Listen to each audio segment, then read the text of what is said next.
Le culte du dimanche. Bien-aimés, bonjour.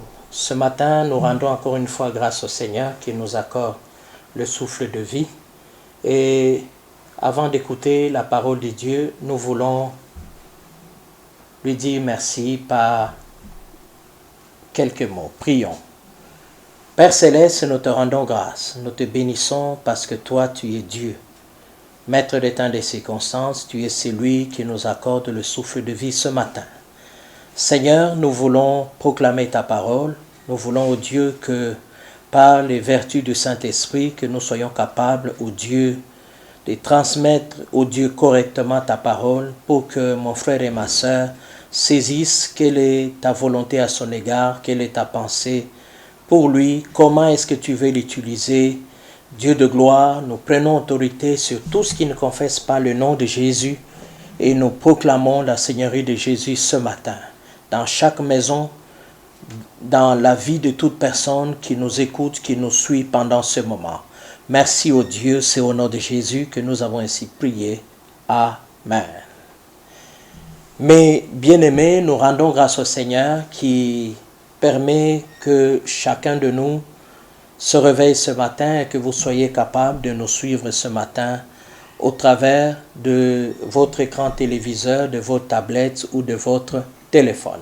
Depuis dimanche passé, nous avons commencé à enseigner sur la guérison divine et nous avons pris une orientation bien donnée en parlant de la guérison divine parce que c'est un grand sujet.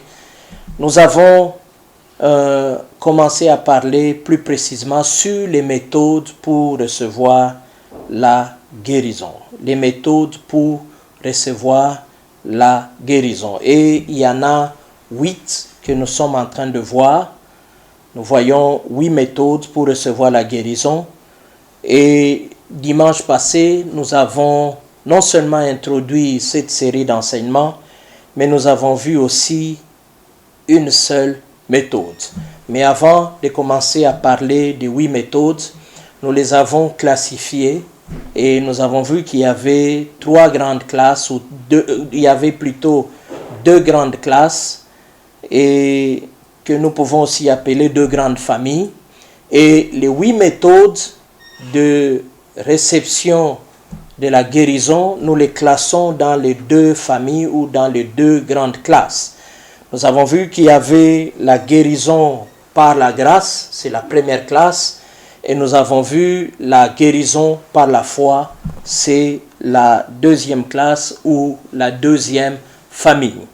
Alors, dimanche passé, nous avons vu la première méthode pour recevoir la guérison. Nous avons vu que cette première méthode, qui est celui de la réception de la guérison par le don de guérison, nous avons vu que cette méthode est à classer dans la famille de la guérison par la grâce.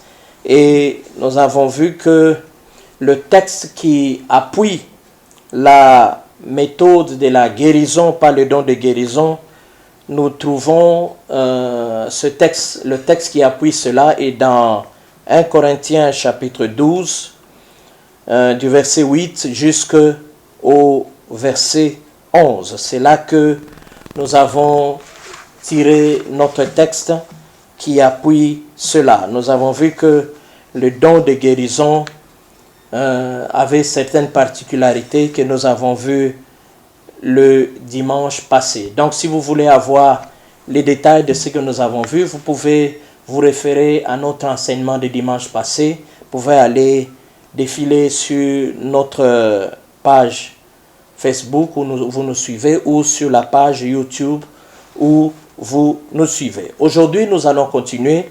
Nous allons voir la seconde méthode pour recevoir la guérison divine. Et cette méthode, à partir d'aujourd'hui, cette méthode fait partie de la classe ou de la famille de la guérison par la foi. C'est-à-dire, à partir, nous avions dit dimanche passé qu'il n'y a qu'une seule méthode qui fait partie de la guérison par la grâce et les 7 autres méthodes font partie de la guérison par la foi. Alors, aujourd'hui, nous commençons à voir la deuxième méthode qui est celle que nous avons intitulée « Recevoir la guérison par l'imposition de main ». Donc, la guérison, on peut la recevoir par l'imposition de main.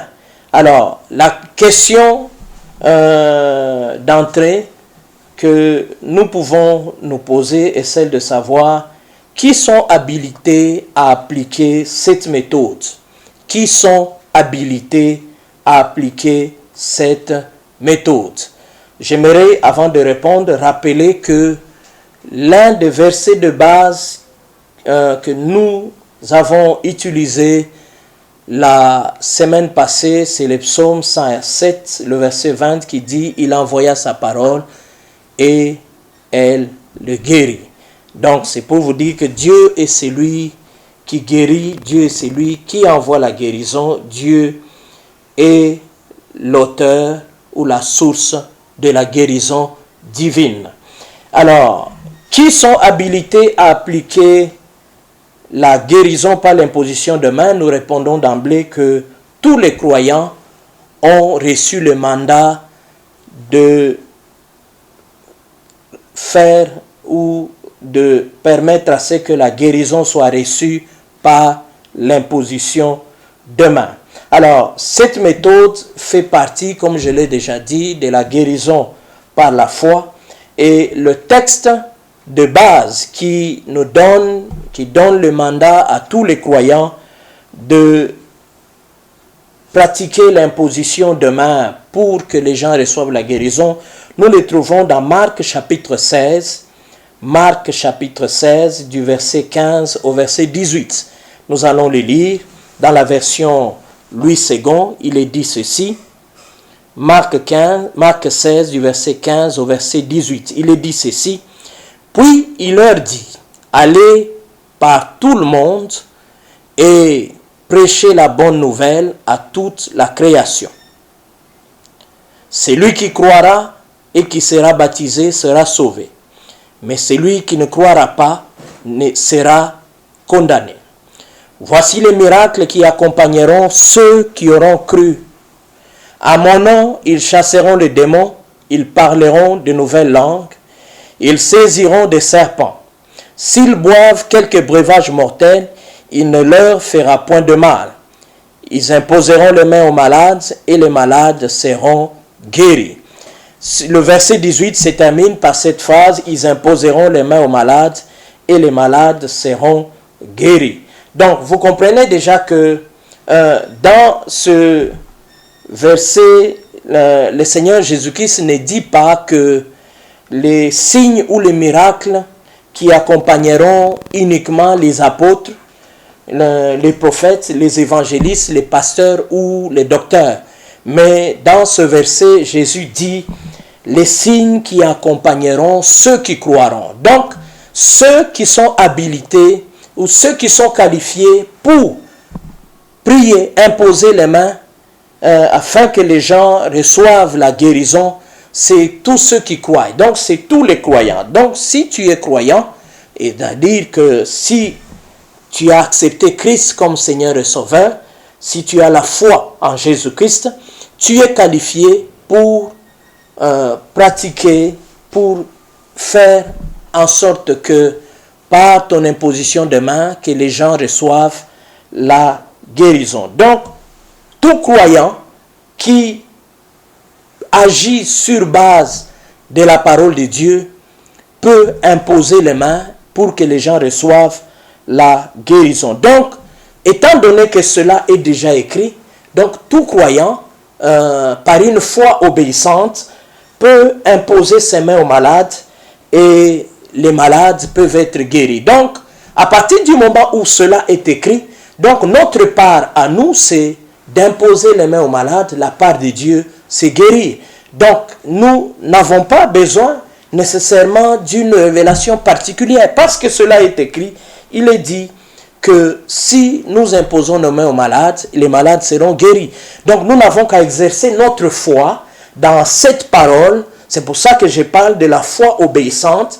Si tu crois dans cette parole, si tu crois que c'est Dieu, c'est le Seigneur qui nous a demandé d'aller, d'imposer les mains aux malades et avec la promesse que ceux-ci seront guéris. Si tu crois dans cette parole et tu agis sur base de cette parole, tu verras cela s'accomplir, tu verras les malades être guéris parce que toi tu feras ta part, mais Dieu aussi fera sa part. Donc, Dieu attendra que nous prenions l'initiative d'imposer les mains. Dieu ne descendra pas du ciel, ne va pas nous imposer ou nous guider, nous téléguider ou nous télécommander comme des robots. Dieu va attendre que nous prenions l'initiative d'aller, de prêcher et d'imposer les mains aux malades pour que lui aussi puisse faire sa part qui est de guérir. Donc c'est un point important que chacun de nous doit comprendre. C'est même un mandat que Dieu nous a donné d'aller, et je reprends ce verset, aller par tout le monde et prêcher la bonne nouvelle à toute la création. Donc la bonne nouvelle, nous devons la prêcher sans discrimination. Et voici les choses qui sont dans le package du salut, de l'annonce de l'évangile. Comme je l'ai dit la fois passée, dans le package qui accompagne le salut, il y a les miracles et il y a plusieurs signes. Et parmi les signes qui doivent accompagner la proclamation de l'évangile, nous voyons qu'il y a aussi la guérison des malades. Et la Bible dit, voici les miracles au verset 17 qui accompagneront ceux qui auront cru. À mon nom, ils chasseront les démons. Nous parlerons aussi prochainement de chasser les démons. Ils parleront de nouvelles langues. Nous parlerons aussi sur les nouvelles langues. Ils saisiront des serpents. Nous expliquerons ce que cela veut dire. Et la Bible dit, s'ils boivent des breuvages mortels, il ne leur fera point de mal. Et se termine en disant, ils imposeront les mains aux malades et les malades seront guéris. C'est une promesse que nous avons de la part de Dieu. Comme j'encourageais chacun de nous dimanche passé à prier pour les malades, à croire que Dieu, même par sa grâce, il peut guérir les malades, même si ceux-ci n'ont pas encore reçu le Seigneur Jésus-Christ comme Seigneur et Sauveur. Nous avons vu dimanche passé que la guérison peut être aussi reçue par la grâce. Et nous avons que le don de guérison peut opérer même dans la vie des païens. Après que ceux-ci soient guéris, ils peuvent accepter le Seigneur comme Seigneur et Sauveur. C'est une opération aussi qui est faisable. Mais ici, nous voyons que cette fois-ci, nous en tant que disciples de Jésus, nous qui l'avons accepté comme Seigneur et Sauveur, nous recevons aussi une mission. Nous recevons aussi un mandat d'aller proclamer l'évangile. Et parmi les choses qui doivent nous accompagner, nous voyons que parmi ces signes-là, il y a aussi la guérison des malades. Mais ici, on nous demande, on nous donne une instruction pour que les malades soient guéris. Nous devons imposer les mains. Si nous imposons les mains, la part de Dieu sera de guérir ces malades à qui nous imposerons les mains. Alors, nous voyons ici déjà qu'il y a la doctrine d'imposition de mains. Et l'imposition de mains, nous voyons dans les Écritures que ça fait partie des principes, ou c'est un principe fondamental de la doctrine de Christ. Et nous voyons cela dans Hébreux chapitre 6, le verset 1 à 2. Nous allons les lire. Hébreux chapitre 6, du verset 1 à 2. Nous allons les lire. C'est un texte très important, c'est pour ça que je tiens à ce que l'on les lise. La Bible dit ceci, c'est pourquoi, laissant les éléments de la parole de Christ, tendons à ce qui est parfait, sans poser de nouveau le fondement du renoncement aux œuvres mortes de la foi en Dieu, de la doctrine des baptêmes, de l'imposition des mains, de la résurrection des morts et du jugement éternel. Vous voyez que la doctrine, ici, lorsque nous prenons les deux premiers versets de l'épître aux Hébreux ici, il est en train d'encourager les gens à aller vers la maturité. Et en allant vers la maturité, il demande à ces hommes, à ces chrétiens, d'abandonner un peu tous les enseignements élémentaires. Et parmi les enseignements élémentaires de la doctrine de Christ, nous trouvons quoi? Nous trouvons l'imposition de main. Donc, en principe, tout chrétien nouveau-né, tout nouveau-né dans le Seigneur est censé déjà recevoir au fait ces enseignements élémentaires. Et parmi les enseignements élémentaires ou parmi les principes fondamentaux que doit maîtriser tout chrétien, même un bébé spirituel, il y a quoi? Il y a l'imposition de main. C'est parmi les choses que doivent maîtriser les chrétiens lorsqu'ils naissent. Et parmi ces choses, il y a l'imposition de main. Donc ce n'est pas l'imposition de main, ces choses, ce n'est pas l'enseignement pour des chrétiens matures, ce n'est pas des choses particulières. C'est pour ça que Christ, je vous disais dès le départ que ce n'est pas des choses que Christ a demandé aux apôtres uniquement, aux pasteurs, aux évangélistes ou aux docteurs. Non, il a dit à ceux qui croiront. Donc tous les croyants peuvent faire ces choses ici. L'imposition de main, prier pour les malades, les croyants simples dans l'église peuvent faire ces choses. Ça fait partie de la doctrine de Christ, des fondamentaux ou des basiques de la foi chrétienne. Donc, tout croyant qui est né de nouveau, tout celui qui vient de naître de nouveau, peut imposer ses mains aux malades et les malades seront guéris. Donc, ça fait partie des ABC de la foi chrétienne ou de la doctrine de Christ que doit maîtriser tout enfant de Dieu. Donc, vous ne devez pas avoir peur d'imposer les mains aux malades. Et nous voyons que la pratique de l'imposition de mains dans la Bible c'est fait de trois façons distinctes. Parce qu'il est question de la doctrine de l'imposition de main. Vous devez savoir quelles sont les trois façons distinctes d'imposer les mains ou quels sont les différents cas de figure d'imposition de main. Et je vais vous donner les trois cas. Le premier cas, nous voyons dans la parole de Dieu l'imposition de main sur ceux qui ont été appelés par Dieu. C'est une des figures où nous voyons l'imposition de main. Nous voyons que pour ordonner certaines personnes et les mettre à part pour le ministère, nous voyons que on a dû leur imposer les mains. Donc c'est l'un des cas où on peut pratiquer l'imposition de main. Et nous avons des exemples dans la parole de Dieu, dans Deutéronome 34, le verset 9, nous voyons que dans ce texte-là, il est question de la consécration de Josué. Ce texte, ce verset-là met en évidence le fait que Josué a été,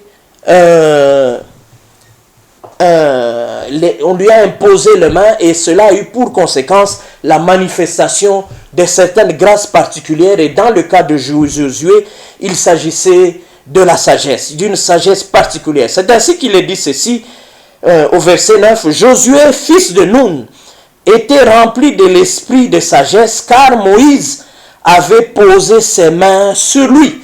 Donc on dit pourquoi est-ce que Josué faisait montre d'un don de sagesse particulier. On nous dit que c'est à cause de l'imposition de main dont il avait été ou fait l'objet par Moïse. Donc, nous voyons que l'imposition de main a été pratiquée sur certaines personnes pour les mettre à part et particulièrement pour une tâche bien particulière pour le ministère. Par exemple, nous voyons encore un autre exemple dans Actes des Apôtres au chapitre 13 du verset 2 au verset 3. C'est un verset très connu de tout le monde. Il s'agit de Paul et de Barnabas. La Bible dit qu'ils étaient dans l'église en train d'accomplir, ils vaquaient à leur ministère et la Bible dit qu'ils vaquaient à des prières et à des jeûnes. Et pendant qu'ils étaient dans cette atmosphère-là, la Bible dit que l'Esprit a parlé. La Bible dit expressement que l'Esprit dit « Mettez-moi à part Paul et Barnabas pour l'œuvre à laquelle je les ai appelés ou je les ai destinés. » Et la Bible dit qu'après qu'ils aient prié, et avant qu'on les libère, on leur a imposé les mains et on les a libérés. Donc c'est pour vous dire que cette imposition de main a eu pour objet de les mettre à part. Donc nous voyons que l'imposition de main, dans ce cas-là encore une fois, comme pour le cas de Josué, avait pour but de les mettre à part. Donc nous voyons une des pratiques de l'imposition de main, comme nous l'avons dit, c'était pour mettre à part certaines personnes qui étaient appelées par Dieu. Nous voyons dans Acte 6, le verset 6, c'est l'épisode où l'Église qui était naissante avait besoin d'établir des diacres. Et les diacres ont été choisis et ces diacres ont été amenés auprès des apôtres. La Bible dit, non seulement ils ont prié pour eux, mais ils leur ont imposé les mains pour cette nouvelle tâche. Donc nous voyons que l'imposition de main, l'une des pratiques de l'imposition de main dans la parole de Dieu, consistait au fait à mettre les hommes et les femmes à part pour une tâche bien particulière. Alors, nous voyons encore une autre pratique de l'imposition de main. Nous voyons que l'imposition de main a été aussi pratiquée sur ceux qui désiraient être remplis du Saint-Esprit. Nous voyons dans la parole de Dieu que, par exemple, pour les baptêmes du Saint-Esprit, il y a eu nécessité de fois d'imposer les mains aux gens. Il y a eu des cas où, effectivement, les gens, comme à la Pentecôte, les gens étaient baptisés du Saint-Esprit sans nécessairement qu'on impose les mains à ces hommes et à ces femmes. Mais dans la suite, nous voyons qu'il y a eu nécessité aussi d'imposer les mains sur les personnes qui avaient besoin ou qui désiraient être remplis du Saint-Esprit. C'est ainsi que nous voyons par exemple à Samarie, nous sommes dans Acte 8, le verset 17, vous vous souviendrez que dans cette ville de Samarie, Dieu a utilisé l'évangéliste Philippe pour aller évangéliser. Et quand il a évangélisé, les hommes ont reçu la parole de Dieu, ont reçu Christ, et la nouvelle est arrivée auprès des apôtres à Jérusalem. Et l'église à Jérusalem, où il y avait tous les apôtres, les responsables, ils ont décidé d'envoyer à Samarie Pierre et Jean, qui étaient des grands piliers, parce qu'il était important pour eux d'aller voir ce qui s'est passé à Samarie et de voir si tout ce qui devait être au menu de ces hommes et de ces femmes qui ont accepté Christ, si leur menu était complet. Quand ils sont arrivés, ils ont trouvé qu'ils avaient accepté le Seigneur Jésus-Christ, mais leur menu était incomplet. Ils n'avaient pas encore reçu le Saint-Esprit. C'est ainsi que la Bible dit, alors, le verset 17 d'Acte 8 dit ceci, toujours dans la version Louis II, alors Pierre et Jean leur imposèrent les mains et ils reçurent le Saint-Esprit. Donc la Bible nous fait voir qu'il y a eu nécessité de recevoir le Saint-Esprit pour ces chrétiens de la Samarie qui venaient d'accepter le Seigneur Jésus comme Seigneur et Sauveur. Et la Bible dit que deux grands piliers de l'Église, Pierre et Jean, ont quitté. Ils sont partis spécialement pour prier pour eux, pour qu'ils reçoivent le Saint-Esprit. Et ils n'ont pas fait, la prière était particulière parce qu'elle était accompagnée de l'imposition de main.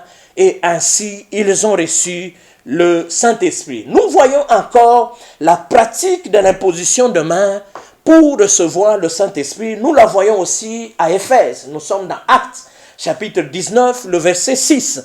Et là, c'est Paul, dans ses voyages missionnaires, se retrouve à Éphèse.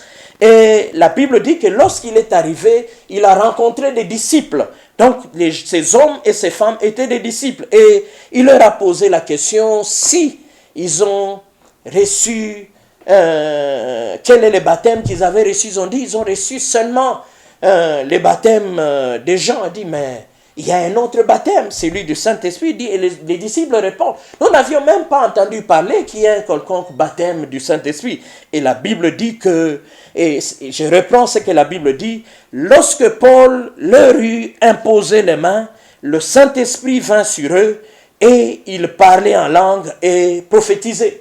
L'apôtre Paul a trouvé que non, on ne peut pas vous laisser comme ça, il faut qu'on prie pour vous.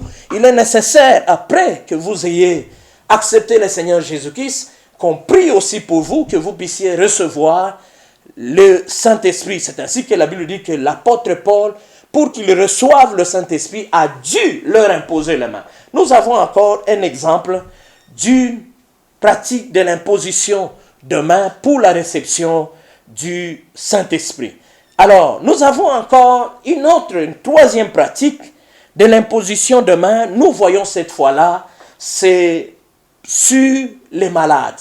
Nous voyons que dans la Bible, il y a aussi l'imposition de main sur les malades. Il y a des cas, nous avons vu la fois passée que les gens pouvaient être guéris, touchés par la grâce de Dieu, lui-même, surtout dans des campagnes d'évangélisation, les gens pouvaient être guéris, pouvaient être loin, pouvaient prier pour quelqu'un, quelqu'un peut être guéri sans qu'il y ait imposition de main, mais nous voyons aussi qu'il y a imposition de main aussi sur les malades dans la parole de Dieu. C'est ainsi que, en dehors du texte où on nous donne cette recommandation-là, que nous venions de lire dans Marc 16, le verset 18, il nous dit « Vous imposerez les mains aux malades et les malades seront guéris ».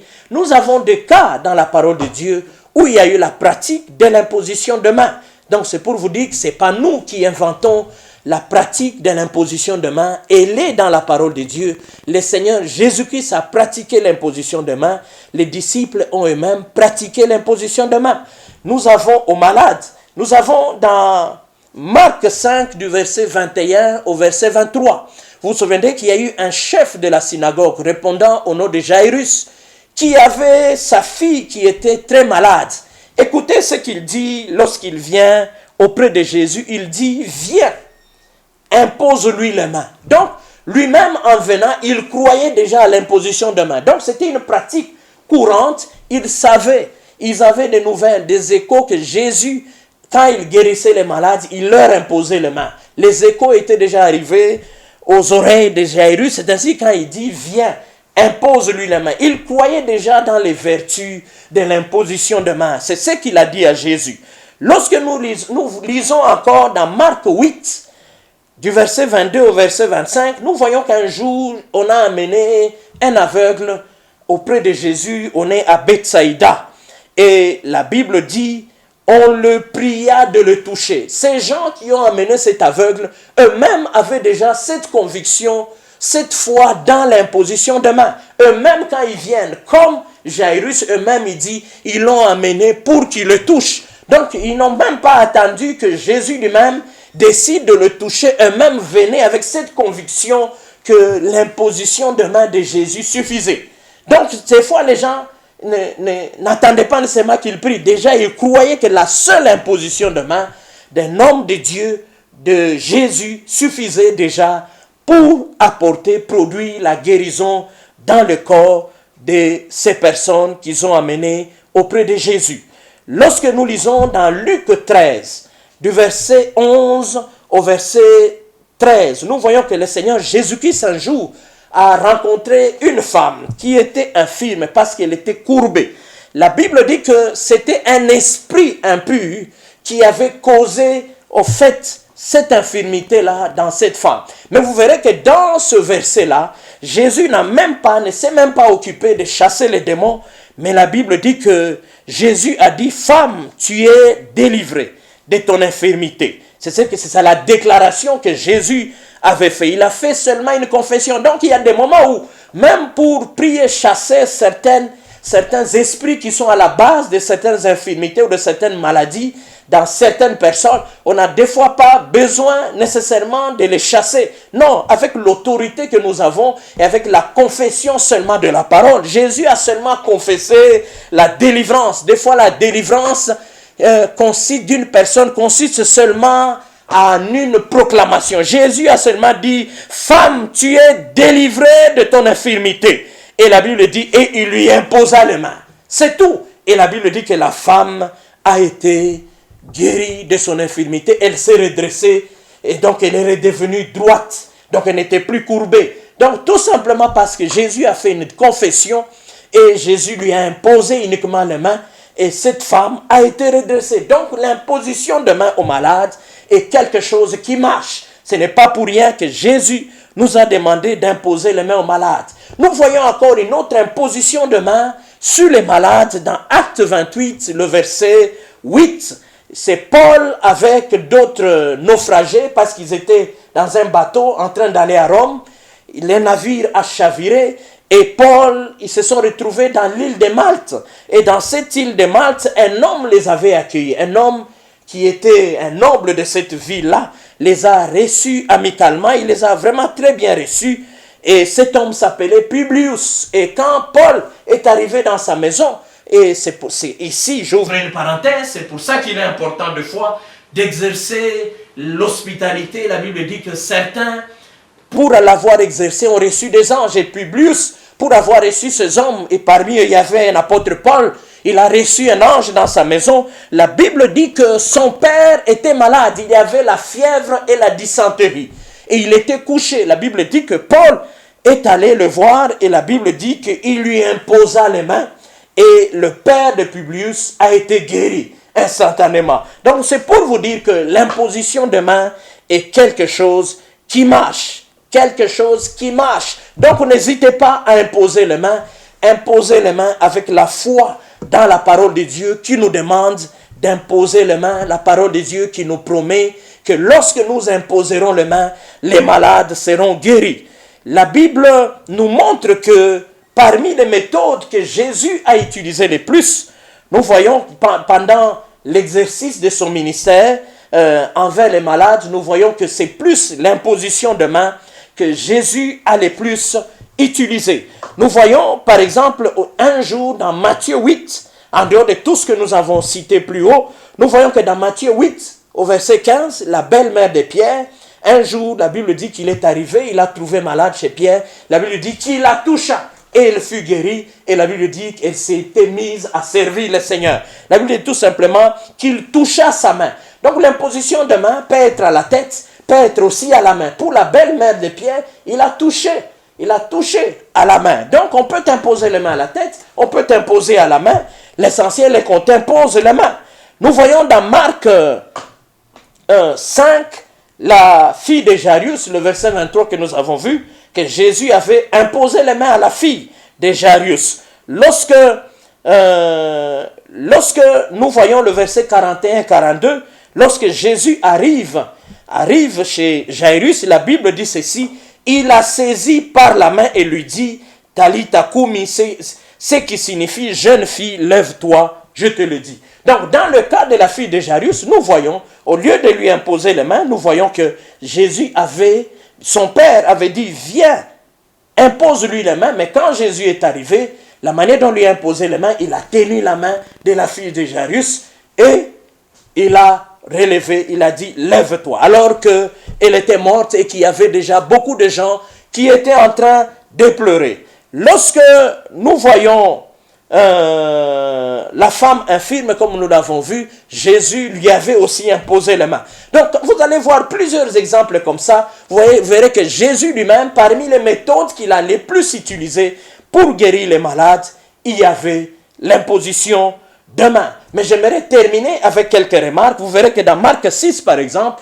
Jésus un jour est retourné à Nazareth, la ville qu'il a vu naître, qu'il a vu grandir plutôt, et vous verrez que là-bas, les gens étaient étonnés, ils doutaient même que d'où lui venait ce pouvoir-là. Et c'est là que Jésus a dit, un prophète n'est méprisé que dans sa nation. La Bible dit que à cause de leur incrédulité, Jésus n'a fait que quelques miracles là-bas, il n'en a pas fait beaucoup. La Bible dit qu'il a guéri seulement quelques malades et il s'étonnait lui-même de leur incrédulité. Mais il a guéri quelques malades seulement en leur imposant les mains. Donc il peut arriver aussi que nécessairement en imposant les mains, que tous les malades ne soient pas guéris, parce que c'est l'imposition de mains est aussi liée à la foi. C'est pour ça que la guérison par l'imposition de mains est classée dans la catégorie ou dans la famille ou dans la classe de guérison par la foi. Parce que vous voyez qu'à Nazareth, les choses n'ont pas tellement marché, il n'y a pas eu beaucoup de guérisons parce que la foi était aussi un élément clé pour que effectivement des guérisons se produisent. Jésus dit la Bible dit qu'il était étonné de leur incrédulité. Donc l'atmosphère dans cet environnement-là était plus émaillée ou plus imbibée par l'incrédulité. C'est pour ça qu'il n'y a pas eu beaucoup de guérisons ce jour-là, malgré l'imposition de main. Dans Marc 8, le verset 22 à 25 que nous avons lu, dans l'aveugle de Bethsaïda, nous voyons que là, Jésus-Christ a imposé 2 fois les mains à cet aveugle-là. La première fois, il lui a imposé les mains aux yeux, il a dit, Jésus lui a posé la question, qu'est-ce que tu vois? Il dit, je vois des hommes qui sont comme des arbres et ils marchent. Et la Bible dit que Jésus lui a imposé encore la main 2 fois. C'est pour dire que l'imposition de main à un malade peut se faire plus d'1 fois. Donc tu peux imposer les mains au malade 1 fois, 2 fois, 3 fois. Il n'y a pas un problème. Donc tu peux imposer plus d'1 fois les mains à un malade. Le ciel ou le Seigneur n'est pas contre cela. Et cela n'est pas non plus un manque de foi de la part de celui qui prie ou de la part de celui qui reçoit. Mais c'est peut-être dans le processus de la guérison, par l'imposition de main, ça peut se faire aussi de cette manière-là. Donc, je termine en vous encourageant à imposer les mains. Si vous avez des malades dans votre maison, vous sentez que vous avez la conviction de prier, de leur imposer les mains, faites-le. Mais je sais que beaucoup aussi ont peur d'imposer les mains, se disent qu'il va guérir ou il ne va pas guérir. Ce n'est pas votre problème. Mettez votre foi seulement dans la parole. C'est pour ça que je dis, nous avons seulement besoin d'exercer une foi obéissante. Parce que la parole de Dieu est déjà là. Et comme Pierre disait, sur ta parole, je jetterai le filet. Vous aussi, sur base de cette parole qui dit, nous imposerons les mains aux malades et les malades seront guéris. Mettez-vous en action. C'est ça la foi, comme je disais l'autre fois. La foi, c'est l'action. Imposez les mains. Dieu, vous faites votre part. Et Dieu fera sa part. Que Dieu vous bénisse. Recueillons-nous dans la prière. Père Céleste, nous te disons merci. Nous te rendons grâce au Dieu de gloire pour ta parole. Tu nous dis, nous imposerons les mains aux malades et les malades seront guéris. Nous te voyons toi-même, Éternel. C'est parmi les méthodes, ô Dieu, pour accorder la guérison que tu as le plus utilisé, Seigneur. Ceci nous encourage encore une fois aujourd'hui à prier pour les frères et les sœurs, les amis, les personnes, ô Dieu de gloire, qui sont autour de nous et qui souffrent, Seigneur. Nous voulons, ô Dieu, être des canaux par lesquels tu vas passer pour accorder la guérison aux frères, aux amis, aux sœurs, à tous ceux qui sont autour de nous. Je voudrais, ô Dieu, chasser tout esprit de peur. Ô Dieu qui habite mon frère et ma sœur, chaque fois, Éternel, ô Dieu, qu'il veut imposer les mains, le doute, ô Éternel, qu'il a envahi, Éternel, je le chasse loin de lui et je prie, Éternel, que l'esprit éternel de foi puisse l'habiter, Éternel, pour qu'il soit, Éternel, qu'il ait cette audace de prier pour les malades, car, ô Dieu, tu attends qu'un homme s'élève et qu'il agisse pour que, Éternel, ta puissance se manifeste et que la gloire te revienne. Merci, Seigneur. Merci encore une fois. Je prie pour tous ceux qui sont malades, qui me suivent en ce moment. Je prie que la puissance de la guérison au Dieu de gloire puisse les toucher là où ils sont, au nom de Jésus. Merci Seigneur. Je prie, Éternel, que tout celui qui pendant ce moment, parce que nous ne savons pas toucher, Éternel, là où il est, je prie, Éternel, que tout celui qui pendant ce temps où je prie, impose la main à la partie malade ou à sa tête ou à son corps, au Dieu de gloire, pour recevoir la guérison, laisse qu'il la reçoive au nom de Jésus-Christ maintenant. Merci au Dieu de gloire. Merci pour la guérison. Merci pour les témoignages dans les maisons. Merci pour les témoignages dans les bureaux. Merci pour les témoignages éternels sur les routes. Quel que soit l'endroit où se trouve mon frère, qu'il reçoive la guérison et qu'il la témoigne, Seigneur. Et cela au nom de Jésus. Nous disons Amen.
et l'amour de mon sauveur. Et tu fais de moi l'image d'un grandeur infinie. Ma raison d'être, c'est toi Jésus. Par ta lumière mes instants brillent. Je resterai accroché à ton trône et je chanterai ton nom. Pour toi je vis, je décide. Je veux porter ta lumière au monde. Pour toi je vis, je décide. Je te suivrai jusqu'au bout. Je veux chanter de toi et tout ce que tu as fait. Je reste accroché à toi. Fais de moi ce que tu veux. J'irai pas loin de tes mots. Ma vie en toi est tout ce que je veux. Je garderai mon cœur de mes fautes. Je veux te servir et j'irai jusqu'au bout. Et j'irai Je jusqu'au vais bout. donner le plein de mon existence à Jésus que j'adore plus qu'avant. Je resterai à ses pieds pour que ma vie se remette à l'avant. De la grande armée du roi, celui qui guide mes pas, pour le servir et obéir à celui qui tient ma vie entre ses mains. Je vis, je décide. Je veux tenter ta lumière, Je vis, je décide. je te suivrai jusqu'au bout. Je veux chanter de toi et tout ce que tu as fait. Je reste accroché à toi. Fais de moi ce que tu veux. J'irai pas loin de tes mots. Ma vie en toi est tout ce que je veux. Je garderai mon cœur de mes fautes. Je veux te servir